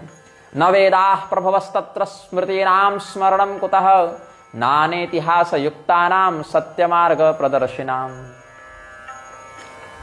वेदों का कहीं प्रभाव समझ में नहीं आएगा, स्मृतियों का अनुपालन नहीं किया जाएगा, अलग अलग इतिहास पुराण आदि के कथानक जो आपको सत्य मार्ग को दिखा सके उसका उनका कहीं नहीं होगा ये व्यवहार। बहुलानाम पुराणानाम विनाशो भविता विभो, पुराणों का भी विलोप होने लगेगा। तदा लोका भविष्यन्ति धर्म कर्म बहिर्मुखा, धर्म और कर्म से, सत्कर्म से बहिर्मुख हो जाएंगे लोग। भये लोग सब मोह बस, लोभग्रसे शुभ कर्म, सुनो हरि जान ज्ञान निधि, कहूँ कछुक कलि धर्म। हे गरुड़ जी, यद्यपि आप तो परम विद्वान हैं, परम बुद्धिमान हैं, और आप तो ये सब जान ही रहे हैं, फिर भी हम आपको कुछ कलयुग का लक्षण बता देते हैं। तो क्या का लक्षण है? लोक प्रतारणार्थाय जप पूजा परायणा। जप और पूजा कब करेंगे? जब दूसरे को कष्ट देना हो कि महाराज जी हमारा बिजनेस नहीं चल रहा है, वो हमारा जो राइवल है, हमारा जो प्रतिद्वंदी, उसको मार दिया जाए, उसको बुद्धि भ्रष्ट कर दी जाए, उच्चाटन करवा दिया जाए। तो क्या होगा? दूसरे को कष्ट देने के लिए जब पूजा करेंगे। और पाखंडाह पंडितम मन्याह श्रद्धा भक्ति विवर्जिता, शास्त्रों को श्रद्धा और भक्ति जिनमें नहीं है ऐसे पाखंडी लोग ही स्वयं को धर्म गुरु और पंडित बोलकर प्रस्तुत हो जाएंगे। वर्ण धर्म नहीं आश्रमचारी, श्रुति विरोध रत सब नर नारी, द्विज श्रुति वंचक भूप प्रजासन, को नहीं मान निगम अनुशासन। ब्राह्मण वेद बेचने लगेंगे, वेद मार्ग से विमुख होंगे और राजा प्रजा का भक्षण करने वाले हो जाएंगे। वेदों की मर्यादा का पालन करने वाला कोई नहीं दिखेगा, कोई कदाचित दिख जावे, लेकिन एक जो मतलब ग्राम न्याय है ना, इस गांव में पहलवान रहते हैं तो सारे लोग पहलवान है ऐसी बात नहीं है। मतलब पहलवानों के लिए गांव प्रसिद्ध है, पहलवानों की बाहुल्यता है इस गांव में, ये कहने का अर्थ है। तो अधर्म की बाहुल्यता है कलयुग में। जो जिसको अच्छा लगे वही काम करेगा और जो बहुत बकवास करे वो पंडित बन जाएगा। पांडित्य चापलम वचः अनृतम एवं व्यवहार जय हेतु। कहीं कोर्ट कचहरी केस मुकदमा होगा तो झूठ बोलकर पैसा खिलाकर जो जितना बढ़िया चापलूसी कर ले वो न्याय उसके पक्ष में हो जाएगा। मिथ्यारंभ दंभ रत जोई, ताकहूं समत कहे सब कोई। जो जितना अधिक आडंबर रच सकता है और जितना अधिक चापलूसी और मतलब चाशनी लगा लगा कर वाणी बोल सकता है उतना अच्छा संत हो जाता है। हमको लोग क्यों गाली देते हैं? क्योंकि हम कठोर वाणी बोलते हैं। हम भी अगर चापलूसी करने लगते, नेताओं को देवताओं को तार बताते होते तो हम भी आज संत हो जाते। लेकिन संत थोड़े बनना है, क्योंकि संत क्या हो जाएंगे यहाँ पर? मिथ्यारंभ दंभ रत जोई, ताकहूं समत कहे सब कोई। जो लोग कहते हैं कि अमुक संत है, अमुक संत है, अमुक संत है, वो क्या संत की परिभाषा जान रहे हैं? लोग तो उसी को संत कहेंगे ना जो दंभ में रत और मिथ्या आडंबर करता रहेगा। कैमरे के सामने जो स्वरूप है, जितना शांत, जितना सौम्य, जितना एकदम हंसता चेहरा है, कैमरे के पीछे भी है क्या? वेद मार्ग को छोड़कर आचार भ्रष्ट होकर जो बैठा है वही सबसे बड़ा वैरागी और वही सबसे बड़ा ज्ञानी। जिसकी बड़ी बड़ी जटाएं, बड़े बड़े नाखून है ना, देखो इतनी कुंभ में दिखे अद्भुत बाबा, इतनी बड़ी जटाएं, इतना बड़ा नाखून, हाथ ऐसे, पैर ऐसे, नाक ऐसे, दांत ऐसे, सब तो सारे कौन है? सब शिव जी के बाराती वाले रूप में है ना। शिव जी के बाराती तो प्रबंध गण थे, ये तो केवल नकली चीज हो गए। तो निराचार जो श्रुति पथ त्यागी, कलियुग सोई ज्ञानी सो विरागी, जाके नख अरु जटा विशाला, सोई तापस प्रसिद्ध कलिकाला। वो प्रसिद्ध होगा, सिद्ध नहीं होगा। जो सिद्ध है सो प्रसिद्ध नहीं, जो प्रसिद्ध है सो सिद्ध नहीं। तो प्रसिद्ध वाले में से ये सब आते हैं। अशुभ वेश भूषण धरे, भच्छा भच्छ जे खाई, तई जोगी तई सिद्ध नर, पूज्यते कलियुग माही। यहाँ तो हाल है कि शंकराचार्यों के परिकर भी भक्षा भक्ष का विचार करके कुछ भी खा लेते हैं और लोग कहते हैं वो तो साक्षात रुद्रावतार है परम पूज्य स्वामी जी महाराज। तो वही सब सिद्ध और वही सब योगी हो गए।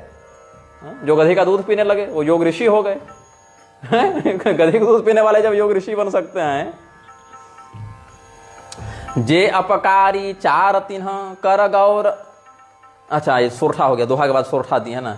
जे अपकारी चार तिन्ह कर गौरव मान्यते, मन कर्म वचन लबार, तेई बकता कलिकाल महू। जो दूसरों का अहित करने वाले हैं उन्हीं का बड़ा नाम होगा, बड़ा यश होगा, बड़ा गौरव होगा और उन्हीं को लोग सम्माननीय मानेंगे। जो मन वचन और कर्म से खूब बढ़िया बढ़िया दरबार लगाकर और खूब झूठ बोलने वाले होंगे, बकवास करने वाले वो अच्छे वक्ता माने जाएंगे। नारी विबस नर सकल गोसाई, नाचहि नट मरकट की नाई। अच्छा, नट शब्द का यहाँ पर है प्रयोग। हमको भ्रम हो गया था कहीं नाचहि नर मरकट की नाई तो नहीं है, क्योंकि नर तो पहले बता चुके हैं। खैर, कल हमारे भाई बोले थे कि नाचहि नट मरकट की नाई, और मैंने कहा नहीं वहां नर है और यही प्रसंग आ गया, तो मैं अपनी भूल सुधार लेता हूं भाई। नारी विवस नर सकल गोसाई, नाचहि नट मरकट की नाई। शूद्र द्विजन उपदेश ही ज्ञाना, कुंभ में 72 दलित महामंडलेश्वर बनाए जाएंगे। और मेल जनेऊ ले कुदाना, अपने गले में जनेऊ टांग लेंगे, कोई गायत्री परिवार से, कोई आर्य समाज से, और खूब हमको दान लो, हमको दान दो, यहाँ डोनेशन दो, यहाँ एनजीओ बना लो, यहाँ समिति बना लो, यहाँ ये कर लो। मनुष्य स्त्रियों के वश में हो जाएंगे और जैसे स्त्रियां चाहेंगे वैसे उनको मदारी और बंदर के समान नचाती रहेंगी। शूद्र सब उच्चासन पर बैठकर ब्राह्मणों को उपदेश देते चलेंगे और ब्राह्मण लोग क्या करेंगे? काशी के ब्राह्मण क्या किए? जब जग्गी वासुदेव आया ना तो उसके चरणों में लौट गए। एक उदाहरण बता दिया, किसी व्यक्ति विशेष या स्थान विशेष को नहीं कहा काशी के लोग ऐसे, मतलब एक कलयुग का लक्षण हमको भी स्मरण आया तो बता दिया। उधर जयदीप आया, क्यों उपराष्ट्रपति है तो ब्राह्मण लोग उसके ऊपर फूल माला छिड़कने लगे। मरुपीठ वाले कार्यक्रम में थे ना, कोई खूब स्वागत करने लगे। सब नर काम लोभ रत क्रोधी, देव विप्र श्रुति संत विरोधी, गुण मंदिर सुंदर पति त्यागी, भजहि नारी पर पुरुष भागी। जो पति सर्वथा सदाचरण में रत हो, किसी प्रकार का दुर्गुण नहीं हो, किसी प्रकार का व्यसन नहीं हो, उसको भी छोड़कर स्त्रियां केवल भौतिक सुख की कामना से परपुरुषों में रमण करेंगी। पुरुष भी वैसे ही हो गए। स्त्रियां जो है कहीं परपुरुष के पास जा रहे हैं तो परपुरुष भी तो उसी प्रकार का होगा ना जो पर स्त्रीगामी हो। तो उभय प्रकार से भ्रष्टता है। लोभ में तत्पर, काम क्रोध के वशीभूत होकर पुरुष लोग क्या करेंगे, देवता ब्राह्मण वेद संतों का विरोध करेंगे। सौभागिनी विभूषण हीना, विधवन के श्रृंगार नवीना। सौभाग्यवती स्त्रियां सिंदूर लगाएंगी इतना सा, उसको भी बाल से ढक लेंगे कि वैकेंसी तो खाली है। हाँ, अच्छा, किनारे भी लगाती है ना, टेढ़ा टेढ़ा करके, टेढ़ी मांग करके लगाती हैं। और यहाँ पर थोड़ा सा लगा भी लेंगी बाप माँ सास ससुर के कहने पर या दिखाने के लिए, लेकिन उसको भी थोड़ा ढक लेंगे, फैशनेबल रहेंगी। और जो विधवा स्त्रियां हैं, एक तो कलयुग में विधवा शब्द ही आपत्तिजनक हो जाए, क्योंकि विधवाओं का तो विवाह कर दिया जा रहा है, तो फिर विधवा तो रही नहीं, मतलब विवाह कर दिया गया तो फिर क्या विधवा, उस भाव से कह रहे हैं। ऐसे तो वैधव्य ही माना जाएगा उसका, वो तो शास्त्र ही माना जाएगा। लेकिन उसमें भी अगर न कदाचित है तो लिव इन रिलेशनशिप का भी यहाँ प्रबंध किया गया है नीति नियामकों के द्वारा। जो खुद अनीति पर चल रहे हैं वो नीति निर्धारक बने बैठे हैं। और गुरु और शिष्य का तो बड़ा सुंदर है। गुरु छोड़ो, यहाँ जगत गुरु लोग का हाल है कि गुरु शिष्य बधिर अंध का लेखा, एक न सुनई एक नहीं देखा। शिष्य बहरा है, गुरु अंधा है। गुरु चिल्ला चिल्ला के मर जाएगा कि शिष्य ऐसा करो, तो शिष्य बहरा है, सुनेगा ही नहीं। और कदाचित अगर कोई शिष्य सही है तो गुरु भी अंधा होकर बैठा है। अंधे ने नियमाना है थाम था, जैसे अंधे के पीछे चलने वाले लोग गड्ढे में ही गिरते हैं, वैसे ही यहाँ गुरु छोड़ो, यहाँ तो जगत गुरु शिष्य बधिर अंध का लेखा हो गया है। तो हरई शिष्य धन सो कन हरई, सो गुरु घोर नरक मह परई। मातु पिता बालक ही बोला वहीं, उधर भरई सोई धर्म सिखा वहीं। माता पिता अपने बच्चों को बुलाते हैं, कहते हैं बालक सुनो इधर, करियर बनाओ बढ़िया तगड़ा। लोग क्या कहते हैं IAS IPS के इंटरव्यू में, हम देश की सेवा करना चाहते हैं। अच्छा, अगला जो इंटरव्यू ले रहा है वो भी जानता है कि मेरे मुंह पर झूठ बोलता है, लेकिन अगर वहां कह देंगे हमको खाली अपना पैसा कमाना और जेब भरना है तो आपको रिजेक्ट कर दिया जाएगा। मतलब आप गलत काम कीजिए, बस बोलिए मत कि हम गलत कर रहे हैं, उसको स्वीकार मत कीजिए। इतने बेईमान हो जाइए, इतने आप भ्रष्ट हो जाइए कि भ्रष्टाचार में भी झूठ बोले कि हाँ हमने नहीं किया है, हम तो देश के सेवक हैं भैया, हम तो देश की जनता के लिए कर रहे हैं, मैं देश नहीं बिकने दूंगा, या जो भी बातें होती हैं। तो जो भी व्यक्ति किसी भी स्थान पर है, चाहे वो माता के रूप में हो, पिता के रूप में हो, बेटा के रूप में हो, पति के रूप में हो, पत्नी के रूप में हो, राजा के रूप में हो, प्रजा के रूप में हो, गुरु के रूप में हो, शिष्य के रूप में हो, ब्राह्मण के रूप में हो, शूद्र के रूप में हो, मतलब जो जहां है अपने कर्तव्य में नहीं है। कहने का एक सामान्य यही है कि हर व्यक्ति अपने नैसर्गिक धर्मसम्मत कर्तव्य और अधिकार को छोड़कर मनमौजी करने में लगा है, चाहे वो कोई भी हो, यही कहने का अर्थ है। अच्छा, स्त्री पुरुष का अलग हाल है कि ब्रह्म ज्ञान से नीचे इनको बातें नहीं करनी है। बनेंगे सीधे जगत गुरु, बोलेंगे सीधे वेदांत, नाम रख लेंगे आचार्य प्रशांत। ब्रह्म ज्ञान बिनु नारी नर, कहि न दूसरी बात, कौड़ी लागी लोभ बस, करहि विप्र गुरु घात। अब तो उत्तराधिकारी घोषणा होती नहीं, अब तो गुरु जी का मर्डर होता और फिर पट्टाभिषेक। अभी पूरी के शंकराचार्य जी अस्वस्थ चल रहे हैं। बादहि शूद्र द्विजन सन, हम तुम्हते कछु घाटी, जानई ब्रह्म सुविप्रवर, आंखी देखा वही डांटी। शूद्र लोग ब्राह्मणों से कहेंगे हम तुमसे कम है क्या? किस मामले में कम है? अरे जो ब्रह्म को जानता है वही ब्राह्मण है। ये तो अभी कुतर्क शुरू हुआ ना, गोस्वामी जी ने पहले लिख दिया कि जानई ब्रह्म सुविप्रवर, आंख दिखा वही डांटी, ब्रह्म जानाति ब्राह्मण। अरे भैया, ब्रह्म जानाति ब्राह्मण तो पैदा होते जान गया ब्रह्म। 6 साल के अवस्था में जब उसका जन्म हो रहा था, तो जो वेद कहते हैं अलग अलग गृह सूत्रों में कि इतने वर्ष में ब्राह्मण का उपनयन हो जावे, उस समय ब्राह्मण का उपनयन हो, ऐसा क्यों कहा गया?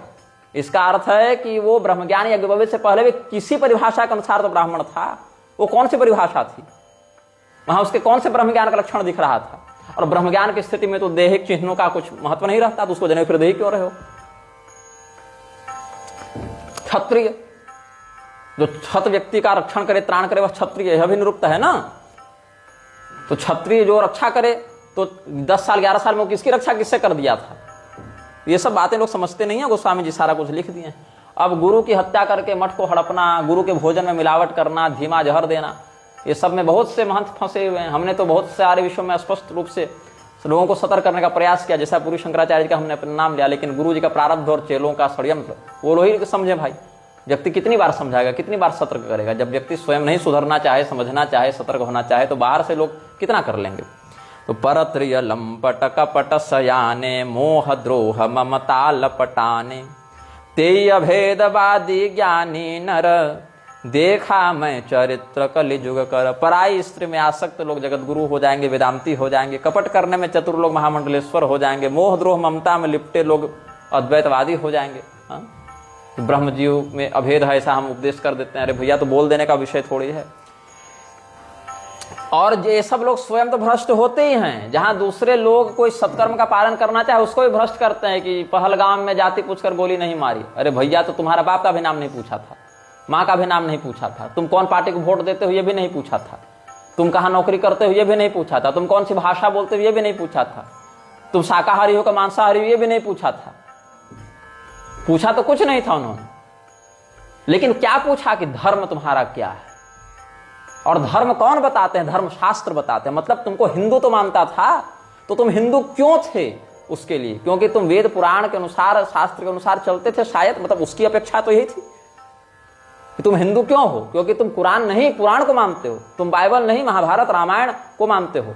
तो वहां महाभारत में, रामायण में, भागवत में, वेदों में, स्मृति में क्या लिखा है? नवरात्र में देवी जी का पाठ करते हो, उसमें जो 5वां अध्याय है, या देवी सर्वभूतेषु जाति रूपेण संस्थिता, है कि नहीं? ये जो योग दर्शन का आचार्य बना घूमता है रामदेव, जो महर्षि पतंजलि के नाम पर पूरा बिजनेस खड़ा किया, ये कहता जाति पाति मिटा दो, इसको योग दर्शन पढ़ाओ कि सती मूल्य तद्विपा को जात्यायुर्भोगा। तुम योग दर्शन से जाति नहीं हटा सकते, कैसे योग ऋषि हो? जाति हटाओ नहीं, जाति बचाओ, क्योंकि जाति ही आपको बोध कराएगी कि आपका क्या कर्तव्य था।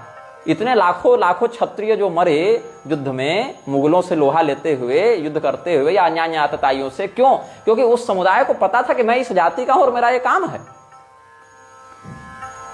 जब जाति मिटा दी जाएगी तब आपके पास एक सामाजिक बल ही समाप्त हो जाएगा। आज आपकी जाति के कारण ही लोग आपके साथ उठकर खड़े होते हैं। यहां पर स्पष्ट कर दूं, जाति का पालन करने का अर्थ अन्य जाति से वैमनस्य करना नहीं है, वो शास्त्रीय प्रारूप नहीं है। अग्नि पुराण में देखिए, किसी की जाति का अपमान करना दंडनीय माना गया है, लेकिन जो शास्त्रीय प्रारूप है उसको हटाकर स्वयं के दीवारों को तोड़ देना कि दीवारें हमें कैद की, दीवारों को हटा दो, तुम्हारा किला खत्म हो गया। अन्यत्र जहां जातियां नहीं थी, पूरा का पूरा समुदाय एक साथ मिट गया। ये लोग पहले परिवारों को तोड़ दिए, सामूहिक परिवार को तोड़कर एकल कर दिए, वहां भी पति पत्नी में झगड़ा लड़ा दिए। अब ये जाति को तोड़कर तुम्हारे पूरे सामाजिक अस्तित्व को मिटाने में लगे हुए हैं। उन्होंने जाति नहीं पूछी तो उन्होंने और भी बहुत कुछ नहीं पूछा था। उन्होंने तुम्हारी कंपनी का नाम नहीं पूछा था तो कंपनी से रिजाइन मार दो। उन्होंने पार्टी, कौन सी पार्टी को वोट दिए थे ये भी नहीं पूछा था तो तुम अगले चुनाव का बहिष्कार कर दो। नहीं, लेकिन सारा षड्यंत्र जाति के नाम पर होता है। और इसको करने वाले वही मूर्ख हैं जो स्वयं को हिंदू कहते हैं, लेकिन स्वयं हिंदुत्व के, सनातन धर्म के मूल सिद्धांत से अनभिज्ञ हैं। तो ये सब स्वयं तो नष्ट होते हैं। अगर कोई दूसरा व्यक्ति शास्त्र के अनुसार चलना चाहे तो उसको भी नष्ट कर देते हैं। शूद्रा प्रतिग्रहिष्यन्ति तपो वेशोपजीविनः धर्मम वक्षम च धर्मज्ञा अधिरुह्योत्तमासनम। ऊंचे आसन पर बैठकर अनधिकृत लोग व्यासपीठ को दूषित करते हुए मनमौजी बातों का प्रसारण करते फिरेंगे।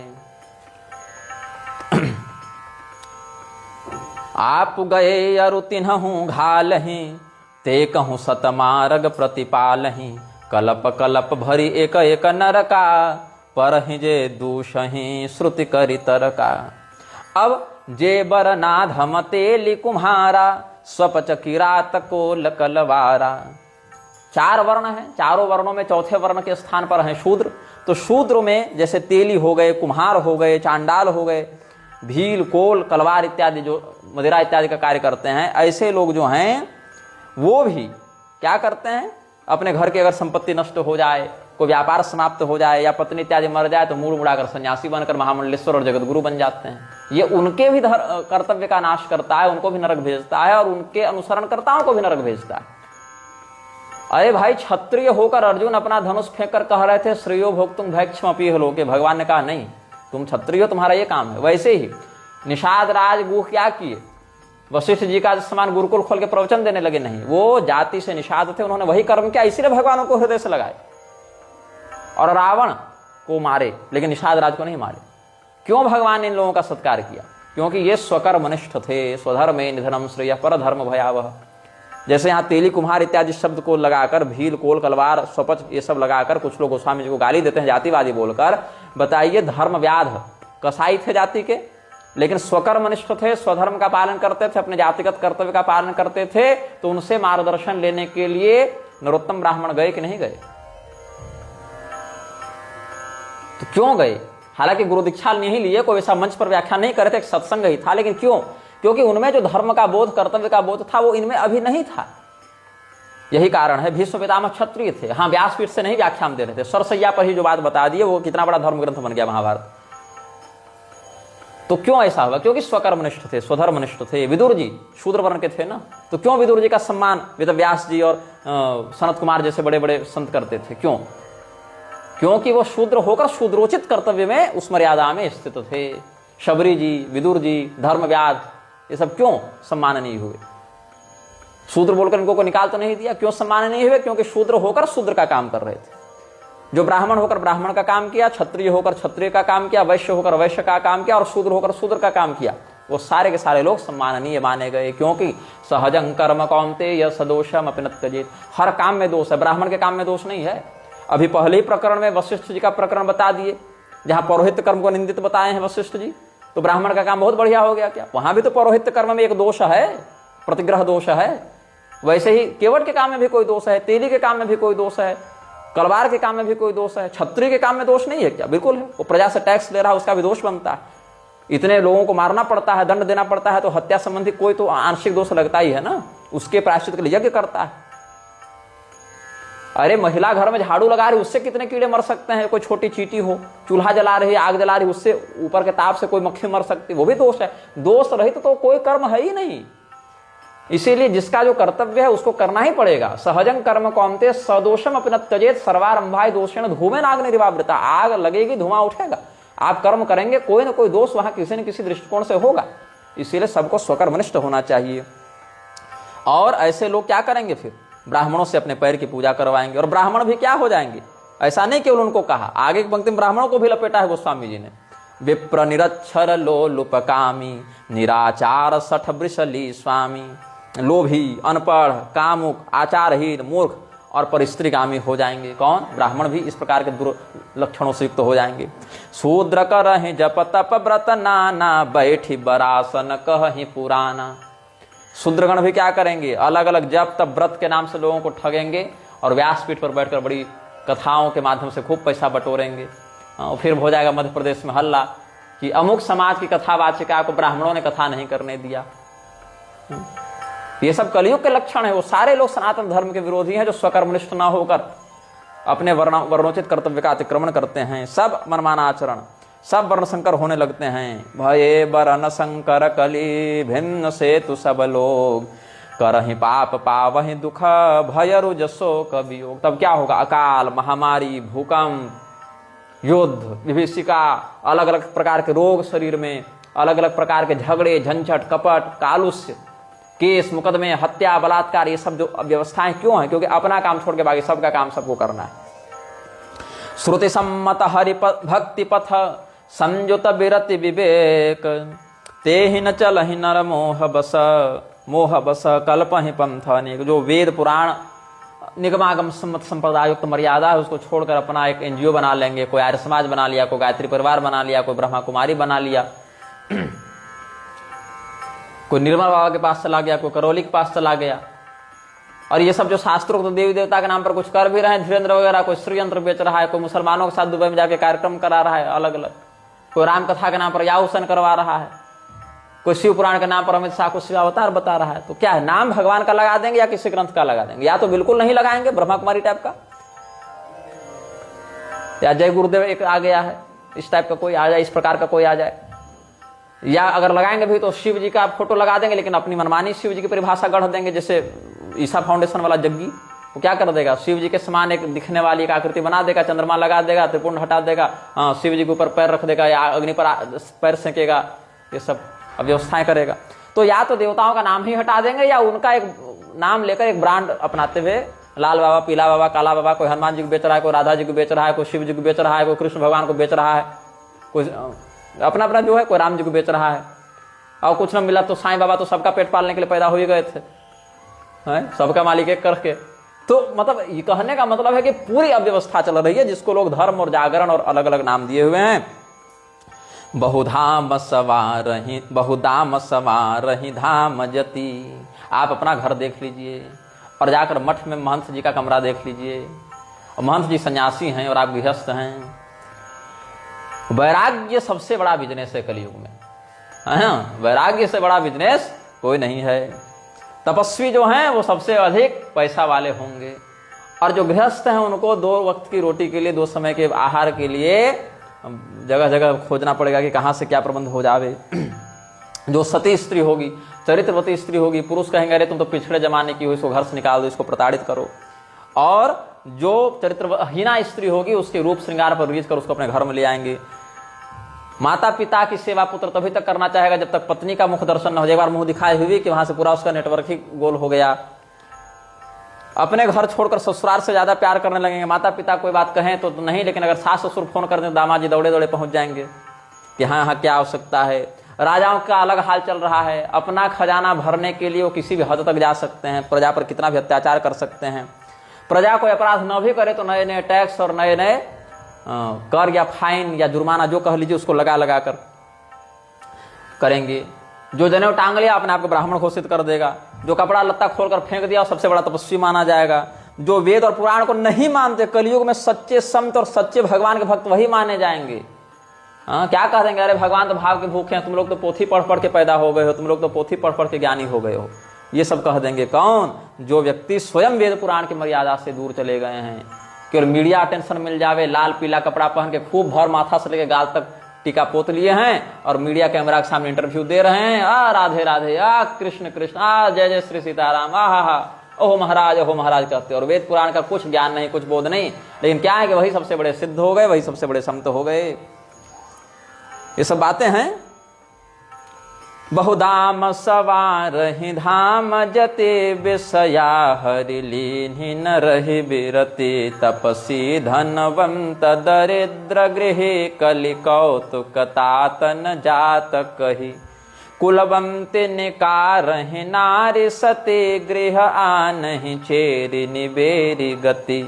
सुतमा नहीं मातु पिता तबलौं अबलान न दीख नहीं जबलौं। ससुरारी पियारी लगी जबते रिपुरूप कुटुंब भये तबते। नृप पाप परायण धर्म नहीं करिदंड विडंब प्रजा नितहि। धनवंत कुलीन मलिन अपि द्विज चिन्ह जनेव उघार तपि। नहीं मान पुराण न वेद ही जो हरि सेवक संत सही कलिसो। कवि वृंद उदार दुनी न सुनी गुण दूषक ब्रातन कोपि गुनी। कोई आ जाए तो संत जी कह देंगे हाँ वर्ण संकर विवाह करना है, कोई बात नहीं कर लो, अरे भगवान तो भाव के भूखे हैं, कोई बात नहीं, रजस्वला हो भगवान को भोग लगाओ, कोई बात नहीं। तो हमेशा ऐसी ही बात कहना। सर्वार्थाम विपरीतांश्च बुद्धि सापार्थतामसि। तमोगुण से युक्त होकर धर्म विरुद्ध बात को बोलने से सामने वाले को लगेगा अरे महाराज जी तो हमारी अनुकूल कह रहे हैं, तो सच्चे संत तो यही है, क्योंकि डांटते नहीं है, गलत करने से टोकते नहीं है, गलत को ही सही बता रहे हैं। और इतने लाखों लोग जा भी रहे हैं। अरे वो लाखों में कितने लोग धर्मशास्त्र के हैं ये तो जांच कर लो। उससे लाखों से भी अधिक लोग तो मदिरालय जा रहे हैं, तो मदिरालय तो ज्यादा प्रतिष्ठित हो गया। और अगर ऐसे देखा जाए तो हिंदुओं की जितनी जनसंख्या उससे 5 गुनी जनसंख्या तो ईसाई और मुसलमानों की है, तो वो तो ज्यादा बड़े सही हो गए ना अगर भीड़ देखनी है तो। भाई बाबाओं के पास तो 10,000 20,000 1 लाख लोग जा रहे हैं, लेकिन हज करने तो करोड़ों लोग जा रहे हैं। तो क्या जनसंख्या बल से तुम उनको श्रेष्ठ मान लोगे? यरूशलेम तो जा रहे हैं लाखों अरबों लोग, तो क्या वो सब सही हो गए? तो फिर अगर जनसंख्या से ही सही होना है तो तुम भी लक्ष्य बन जाओ फिर। लेकिन नहीं, तुमको हिंदू पहचान चाहिए बिना शास्त्रीय मर्यादा के। तुमको हिंदू पहचान छोड़नी भी नहीं, शास्त्रीय मर्यादा का पालन करना भी नहीं। तो कलयुग के ऐसे सेवक प्रकट हो गए संतों का वेश धारण करके, जो उनको कोई शास्त्रीय मर्यादा से लेना देना नहीं, बस राधे राधे करना है, कृष्ण कृष्ण करना है, राम राम करना है, और लोगों को समस्त प्रकार की मर्यादाओं के पालन से रोकना है, भ्रम फैलाना है। कह रहे वर्णशंकर कुछ नहीं, अरे ठीक है, भाव होना चाहिए, कोई बात नहीं, भाव होना चाहिए, विदेश जाओ कोई बात नहीं, भाव होना चाहिए। तो केवल भाव के नाम पर दुर्भाव को प्रसारित करने वाले हरिभक्त और संत हो गए। नहीं मान पुराण न वेद ही जो हरि सेवक संत सही कलिसो। कवि वृंद उदार दुनी न सुनी गुण दूषक ब्रातन कोपि गुनी। कलिबार ही बार दुकाल परे, बिनु अन्न दुखी सब लोग मरे। अपने सास ससुर पत्नी के वश में है तो सास ससुर के भी वश में हो गए। तो कस्य माता पिता कस्य कस्य कर्मानुगः पुमान इति चोदा हरिष्यन्ति स्वस्वरानुगता नरा। ससुराल के वशीभूत घर जमाए क्या कहेंगे, अरे कौन माँ कौन बाप और कौन सा मेरा काम और कौन सा पति का स्थान, सब ससुराल। तो मातरम पितरम भ्रातृन सर्वांश्च सुहृदस्तथा भ्रंतो ह्यसु त्रिपो लुब्धा राजानः प्रायशो भुवि। राजा केवल प्रजा पर अत्याचार करके उसके माध्यम से अपना खजाना भरने के लिए हो जाएंगे। दुर्भिक्षमेव सततम तथा क्लेशमनीश्वराः आत्मानं घातयिष्यन्ति अनावृष्ट्यादि दुखिताः। अनावृष्टि इत्यादि से दुखी होकर किसान आत्महत्या करने लगेंगे, क्योंकि अन्न उगेगा नहीं, उगेगा तो सड़ जाएगा, नहीं तो कुछ ऐसी बीमारियां आ जाएंगी जो लोग भूखे मरने लगे। यही कारण है हे गरुड़ जी महाराज। सुनु खगे सकल कपट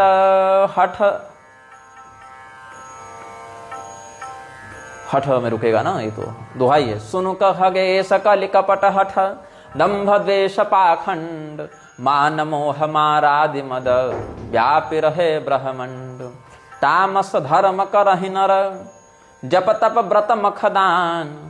जप व्रत तपस्या दान सब होता है लेकिन तमोगुण से होता है, मतलब अश्रद्धा से युक्त होकर होता है। देवन बरसहि धरनी बये न जामहि धान। या तो बारिश होती नहीं, होने पर अनाज उगता नहीं, उग जाए तो टिकता नहीं, सड़ जाता है। और क्या क्या दोष है। अबला कच भूषण भूरि क्षुधा। मंगलसूत्र गायब हो जाएगा, चूड़ी गायब हो जाएगी, बिंदी गायब हो जाएगी। बहुत होगा तो बस बालों को केसों को बना लेंगे, कहीं कर्ली कर लेंगे, कहीं स्ट्रेट कर लेंगे, हो गया श्रृंगार।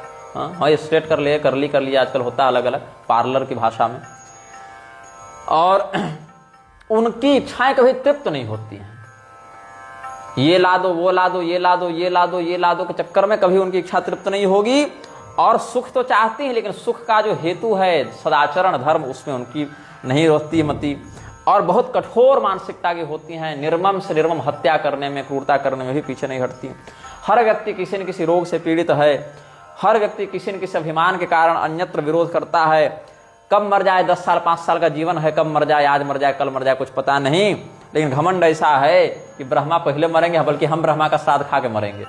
मानो इनके पहले ब्रह्मा मर जाए और ब्रह्मा के बाद ये मरेंगे, ऐसा अभिमान लेकर चलते हैं। यहां तक कि यौन दुराचार बहुत बढ़ जाएगा। कौन बेटी है, कौन बहन है, कौन माँ है, कौन मौसी है, इसका भी विचार लोग नहीं करेंगे। न संतोष है न विवेक है। कहते हैं लोग, अभी श्री राम जी के नाम पर कितना अधिक बवंडर हो गया, कितना भारी घृणित नाटक हुआ अयोध्या जी में श्री राम मंदिर के नाम पर, जहां मुसलमानों तक को मंदिर में घुसाया जा रहा है। मुसलमानों तक को मंदिर में घुसाया जा रहा है नेतागिरी चमकाने के लिए। और सारे चापलूसों को वहां पर अपने सामने बैठाकर उनको औकात दिखाई गई नेताओं के द्वारा कि देखो तू ऐसा है, तू बूथ कर्मचारी है मेरे जी। अगर आज इस देश में रामचरितमानस जला दी जाएगी तो क्या होगा? हिंदुओं को क्रोध होगा। क्रोध होता है, क्रोध तो होता है, विरोध होता है, लेकिन रामचरितमानस में लिखा क्या उसका पालन कोई नहीं करेगा। जब रामचरितमानस में गोस्वामी जी कह रहे हैं कि जो वेद पुराण को नहीं मानता ऐसा मूर्ख ही सबसे बड़ा संत और भगवत भक्त हो जाता है, तो ऐसे लोगों को चिन्हित करके विरोध करना चाहिए कि भाई तुम वेद पुराण के विरुद्ध जाकर कैसे स्वयं को संत और कैसे भगवत भक्त बता रहे हो। लेकिन नहीं, एक और इस देश का हिंदू रामचरितमानस के जलने पर गुस्सा भी करता है और उसी रामचरितमानस में कहे कलियुग के लक्षण को चरितार्थ करने वाले पाखंडियों को संत भी मानता है। एक और इस देश का हिंदू क्या करेगा? रामचरितमानस का सम्मान होना चाहिए, रामचरितमानस का यश बढ़ना चाहिए, उसका पालन होना चाहिए, इसकी बात करेगा। और उसी ओर जाति प्रथा मिटाने की बात करेगा। जबकि गोस्वामी स्वयं लिखते हैं, सब जाति कुजाति भय मगता। कलयुग में सब जाति इत्यादि मिश्रित हो जाएंगे, लोग जाति का विचार नहीं करेंगे, सब केवल भिक्षाटन करो, यहाँ से डोनेशन ले लो, डोनेशन ले लो, डोनेशन ले लो के चक्कर में रहेंगे, वर्णाश्रम के विरुद्ध हो जाएंगे सब। तो आपको सतर्क होना चाहिए ना कि ये कलयुग का लक्षण है, तो हमको उस गड्ढे में नहीं पड़ना है, हमको वो गंदगी अपने ऊपर नहीं आने देनी है। लेकिन नहीं, केवल ग्रंथ का सम्मान हो जाए इतना ही पर्याप्त है। ग्रंथ में क्या लिखा है कोई मतलब नहीं। डॉक्टर का पर्चा देख लिया, उसको फ्रेम बढ़ाकर रख दिया, दवा कभी खाए नहीं। तो अबला कच भूषण भूरि क्षुधा धनहीन दुखी ममता बहुधा सुख चाहि मूढ़न धर्मरता मति थोरि कठोरि न कोमलता स्वर्ण मणिरत्नादो वस्त्रे चोपक्षयं गते कलौ स्त्रियो भविष्यन्ति सदा केशैरलंकृताः नर पीड़ित रोग न भोग कहीं, अभिमान विरोध अकारण ही। लघु जीवन संवत पंचदशा कल्पांतन नाश गुमान असा। क्षुत्रभ्याम व्याधिभिश्चैव संतापेन च चिंतया, 63 वर्षाणि परमायु कलौ नृणाम। ये सब विष्णु पुराण भागवत इत्यादि का अलग अलग प्रसंग यहाँ टीकाकार ने दे दिया है। कलिकाल बिहाल किए मनुजा, नहीं मानत को अनुजा तनुजा। नहीं दोष विचार न शीतलता, सब जाति कुजाति भये मगता। ईर्षा परुषाक्षर लोलुपता, भरिपूरी रही समता विगता। सब लोग वियोग विशोक हये, वर्णाश्रम धर्म आचार गए। दम दान दया नहीं जान पनी, जड़ता पर वंचन ताति घनी। तनु पोषक नारी नरा सगरे, पर निंदक जे जग मोह बगरे। स्त्री पुरुष सबका काम क्या है? अपना पेट पाल लो, फैशनेबल बने रहो, किसी प्रकार की मर्यादा में न रहो। जैसे शारीरिक संतुष्टि अलग अलग इंद्रियों की हो जावे, वो खा लो, वहां रमण कर लो, वो सुन लो, वो कर लो। समझदारी, संयम, विवेक, दया, त्याग, संतोष, ये सब कुछ नहीं बचा किसी में। हे गरुड़ जी, हे सर्प शत्रु व्यालारी, सुनु व्यालारी कालमली। काल कली मल अवगुण आगार, गुण बहुत कलि जुग कर, बिनु प्रयास निस्तार। लेकिन ये है कलयुग में इतना जो अवगुण है, ये सब तो खैर चलता ही रहेगा, युग धर्म का वर्णन। इन सभी बातों में कलयुग में एक गुण है, और ये गुण क्या है? एक ही गुण है जो इसके सभी अवगुणों पर हावी है। कलेर दोष निधे राजन, अस्ति हेको महान गुण, कीर्तनादेव कृष्णस्य मुक्त संग परम व्रजेत। एक ही गुण क्या है इस कलयुग में कि भगवत भजन से भगवान कृष्ण का, भागवत कृष्ण पर ग्रंथ तो कृष्ण कहा, यहाँ राम पर व्याख्यान राम कहा। राम कृष्ण दोनों समान ही हैं हमारे यहाँ शास्त्र दृष्टि में। भगवान का भजन, भगवत भजन करना व्यक्ति को इन समस्त अवगुणों से, कलयुग के संक्रमण से बचाकर उद्धार करवा देगा। अन्य युगों में तो ये सुविधा नहीं थी, कलयुग में ये सुविधा है। सत्य युग में ध्यान से, त्रेता युग में बड़े बड़े यज्ञों से, द्वापर में निजी ही सही लेकिन अच्छी खासी पूजा परिचर्या से भगवान प्रसन्न होते हैं। लेकिन कलयुग में इतने की आवश्यकता नहीं, बस हरि भजन करो, हरि कीर्तन करो, तो उससे क्या होगा? ये सारे के सारे अवगुण समाप्त हो जाएंगे। अब हरि भजन करने का अर्थ ये नहीं है कि अपने कर्तव्य को छोड़कर हम बाबा बनकर और खाली बैठे रहें और कहाँ से डोनेशन आ रहा है उसका हिसाब करते रहें। कर्तव्य पूर्वक भजन करो। यहाँ तक कि आप युद्ध भी लड़ रहे हैं, क्षत्रिय हैं, अपने कर्तव्य के अनुसार युद्ध लड़ रहे हैं, वहां भी भजन हो सकता है। मां मनुस्तर युद्ध च, ये भगवान ने कहा। गोपियां बर्तन धो रही हैं, हमारी माँ का मैं स्मरण करता हूँ, माता जी बर्तन धो रही थी, गाय की सेवा कर रही थी, कपड़ा धो रही थी, तो उनका श्री कृष्ण गोविंद हरे रुमरारी चलता रहता था। या और भी कुछ वैसा भजन, कोई पद या चौपाई, कुछ वैसी नवधा भक्ति या जो भी उनको याद है उस समय, वो चलता रहता था। क्यों? और भगवान कृपा से हमको देवी जी भी ऐसी मिली हैं जो भोजन बनाते समय जगन्नाथ स्वामी नयन पथगामी भव में अपना करते रहती हैं।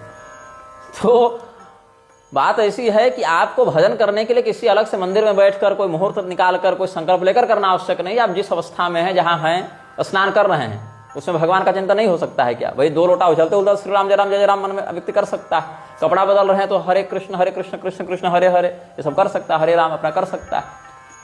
जो आपके इष्ट हैं, शिव शिव, दुर्गा दुर्गा, राम राम, मतलब करने के लिए कोई आपको संसाधन नहीं चाहिए। नहीं करने वाले के पास 1000 बहाने हैं। तो कृते अध्यायतो विष्णुस्त्रेतायाम यजतो मखैः, द्वापरे परिचर्यायाम कलौ तद हरि कीर्तनात्। कृत युग सब जो योगी विज्ञानी, करे हरि ध्यान तरहि भव प्राणी। सत्य युग में क्या था? लोग योग बली होते थे, ज्ञान विज्ञान से युक्त होते थे, तो वहां उनका मन एकाग्र हो जाता था, वहां ध्यान लगाकर भगवान को प्राप्त कर लेते थे, क्योंकि मन निर्मल होता था। त्रेता युग में उतना तो निर्मल नहीं रहा मन, लेकिन धन तो था लोगों के पास, धनाढ्य थे, पराक्रमी थे, संपन्न थे, तो भगवान की प्रसन्नता के लिए बड़े बड़े यज्ञ करके अपना उद्धार करवा लेते थे। द्वापर युग में उतना धन या पराक्रम नहीं रहा, लेकिन अपना व्यक्तिगत पूजा कमरा बनाकर वहां भगवान की आराधना अपने अपने परंपरा के अनुसार कर लेते थे। ये जो व्यक्तिगत पूजा कक्ष है ना, घर में पूजा रूम जो लोग बना देते हैं, वो द्वापर युग की व्यवस्था है। लेकिन चूंकि अभी संक्रमण काल चल रहा है, तो संक्रमण काल में पिछला और वर्तमान युग का कुछ लक्षण सम्मिश्रित होते रहता है, इसलिए ये व्यवस्था भी है।